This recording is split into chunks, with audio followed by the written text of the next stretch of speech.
Então vamos lá, pessoal, acompanhem a leitura do texto que está na página 34.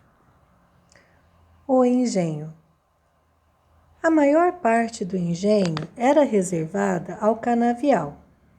Uma parte das matas era mantida para fornecer lenha às fornalhas. Além do canavial e das matas, diversos tipos de construções também faziam parte do engenho. Então, nas fazendas, pessoal, a maior parte das terras era para plantar cana. A vida no engenho girava em torno de seu proprietário, o senhor de engenho. Ele era a autoridade máxima e controlava toda a vida no engenho. Enfim, era ele que mandava. Nem todas as propriedades rurais possuíam um maquinário. Pequenas e médias propriedades pagavam a um senhor de engenho pelo uso de sua maquinaria. Então, aqueles pequenos produtores, eles não tinham todo o maquinário porque na época era muito caro e precisava também de escravos. Então, esses senhores de engenho mais bem de vida, né? Eles alugavam para aqueles que não tinham o maquinário, para os pequenos produtores. Observem a imagem abaixo e conheça melhor o engenho. Então, aqui, pessoal, nós temos as letras e aqui a explicação. Então, vamos lá. Letra A é a casa grande. Aqui, a casa grande.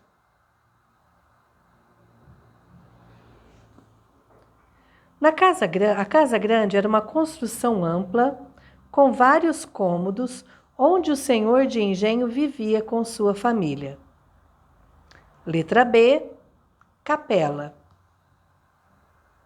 Olha a capela aqui junto, aqui atrás, ó, atrás da casa.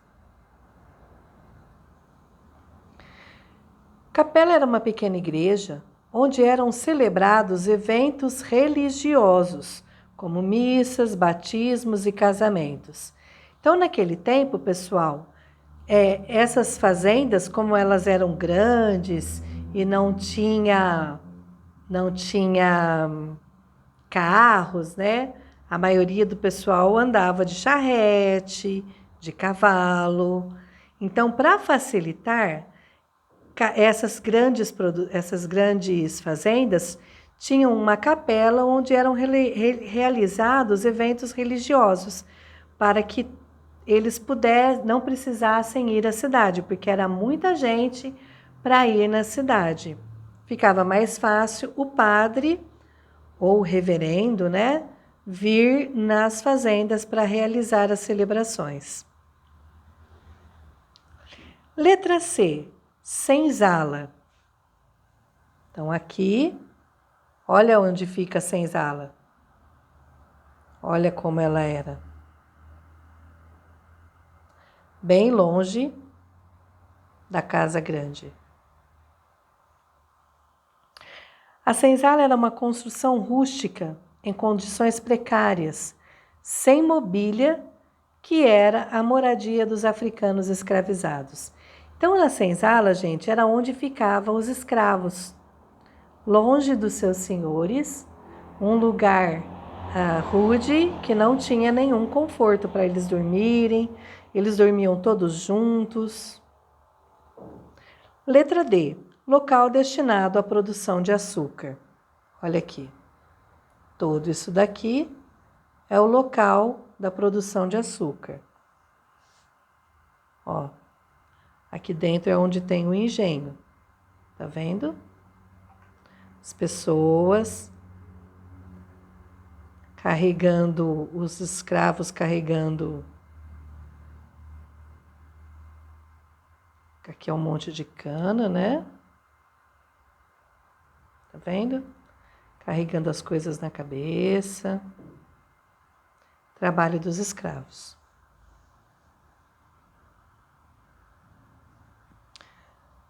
Então, local destinado à produção de açúcar.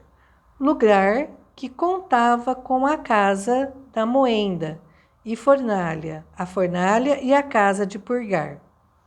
Então, naquele vídeo que eu postei, tem a casa de purgar. Primeira questão. Em sua opinião, qual das instalações destacadas não poderia ser construída hoje em uma propriedade rural? Por quê? Numa propriedade rural, o que daqui que não poderia ter? A casa grande, a capela, a senzala ou o local de produção do açúcar? Por que vocês acham? Casa grande, em todas as fazendas tem. Capela, em muitas fazendas de hoje ainda tem. O local onde era destinado para a produção do açúcar, produção de açúcar hoje normalmente é feito nas usinas, né? Mas será que não pode ter hoje? E senzala, gente? Hoje em dia nós temos escravos? Então a gente pode ter senzala? Vamos lá. Esse cana de mel preço de fel é o vídeo que eu postei para vocês na aula. Continuando com a leitura, agora na página 35. Registros. Os instrumentos de trabalho do engenho. Como vimos, o engenho de açúcar era composto de várias instalações. Nele existiam também diversas ferramentas de trabalho. Na etapa do cultivo da cana, por exemplo, utilizavam-se enxadas, machados, facões, foices e arados. Então, para cultivar, gente, eles usavam a enxada para fazer o buraco, para poder plantar a cana. Os machados, os facões e as foices era para cortar a cana. O arado também era para fazer aqueles vincos na terra, para poder fazer o plantio. Coisas que hoje a gente quase não usa, né? Hoje em dia usa-se muitos tratores. Isso tudo aqui, as enxadas, os machados, facões, foices e arados, era tudo feito na mão ou com o uso no máximo de bois e cavalos para ajudar no arado. Já na fase de produção do açúcar, havia a moenda, que podia ser movida pela força de escravizados, bois e cavalos, ou pela força da água. Então, gente, a moenda era uma máquina que as pessoas, normalmente as pessoas ou os bois, ficavam girando como se fosse uma grande roda para moer a cana. Por isso que é chamado de moenda, porque era para moer a cana. Também havia as caldeiras, grandes recipientes de cobre ou de ferro, usados para ferver o caldo de cana. É como se fossem grandes panelas, de cobre ou de ferro. As formas onde o melaço cristalizava eram feitas de barro e tinham formato de cone. Olha aqui as formas. No Brasil, há alguns museus, como o Museu do Homem do Nordeste, no Recife, Pernambuco, que expõem e preservam esses equipamentos. Então, aqui nós temos o exemplo de formas, chamados de pão de açúcar. Lembra do monte lá do Rio de Janeiro? Que tem esse nome pão de açúcar por causa dessas formas aqui, ó. E aqui na legenda está escrito: formas de pão de açúcar feitas de barro, usadas na produção de açúcar do Nordeste no século XVII. E essas aqui são as caldeiras, olha, são parecidas com panelas. Caldeiras feitas de cobre, onde era fervido o caldo da cana em engenho do Nordeste, também no século XVII. Então, olha só como elas parecem com panelas. Questão número 1. Observe as fotos das formas de açúcar e das caldeiras acima e responda às questões. Letra A. Esses objetos são feitos de quais materiais? Está escrito aqui na legenda. A forma de pão de açúcar, as caldeiras, está escrito aqui.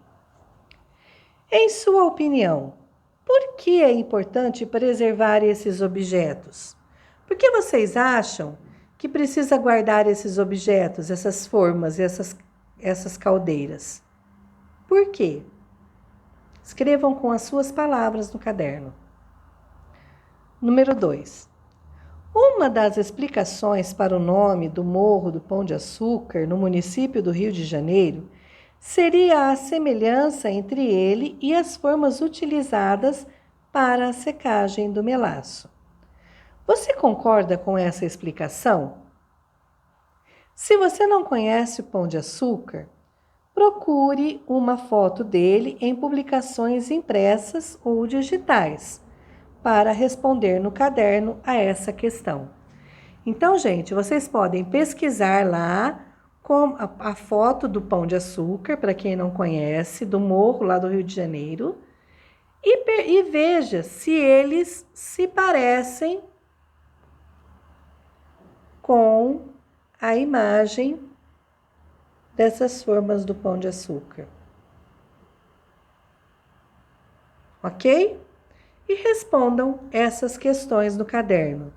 A 1, A e B, e a 2. Bora fazer a atividade?